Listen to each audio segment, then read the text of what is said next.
বিগত 24 আগস্ট মাসে 8 তারিখ অন্তর্বর্তীকালীন সরকার দায়িত্বভার গ্রহণ করে।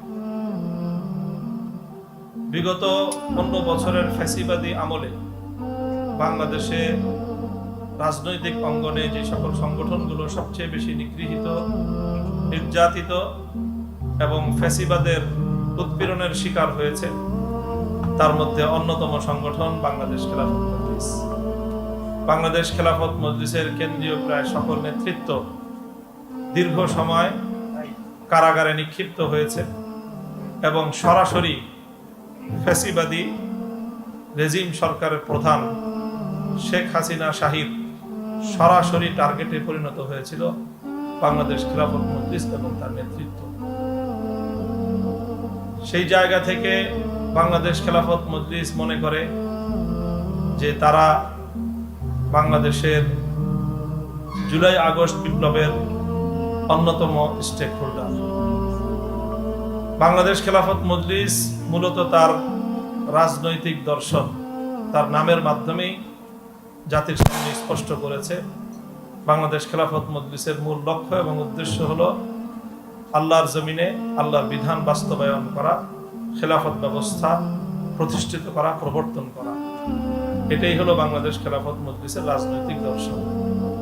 তবে খেলাফত প্রতিষ্ঠার পথে ধাপে ধাপে ইসলামের যে মূল আদর্শ রয়েছে সেই আদর্শের অনুসরণে পর্যায়ক্রমিকভাবেই বাংলাদেশ খেলাফত মজলিস রাষ্ট্র ক্ষমতায় পরিবর্তন আনতে চায়। সেই পর্যায়ক্রমিক ধারাবাহিকতায় বাংলাদেশ খেলাফত মজলিস মনে করে বাংলাদেশে বিগত যেই আওয়ামী স্বৈরাচারী, অত্যাচারী, ফ্যাসিবাদী গুম, খুন, হত্যা এবং জাতীয় নেতৃত্বের চরিত্র হনন সহ যেই ভয়ঙ্কর দেশ বিরোধী, দেশ বিধ্বংসী এক ভিনদেশী এজেন্ডা নিয়ে বাংলাদেশে দীর্ঘদিন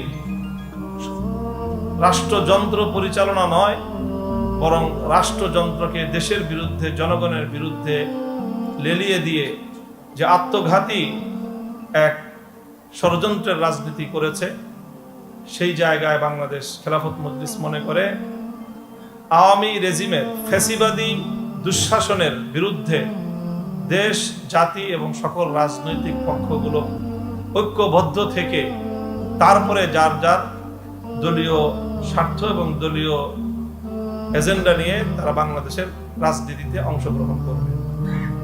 কাজেই আমরা বাংলাদেশের বর্তমান বিরাজিত রাজনৈতিক ব্যবস্থায় সকল রাজনৈতিক পক্ষের কাছ থেকেই আমরা এটা প্রত্যাশা করি এবং আমরা সকলকে সেই আহ্বান জানাই যে দলীয় রাজনীতি, দলীয় প্রতিদ্বন্দ্বিতা, দলীয় প্রতিযোগিতা আমাদের থাকবে, তবে সেই দলীয় প্রতিযোগিতা এবং প্রতিদ্বন্দ্বিতার ঊর্ধ্বে উঠে দেশ বিরোধী আওয়ামী ফ্যাসিবাদী শক্তির বিরুদ্ধে গড়ে ওঠা রাজপথের ঐতিহাসিক ঐক্যকে কোনোভাবেই সম্পূর্ণরূপে ধ্বংস করে দেওয়া চলবে না।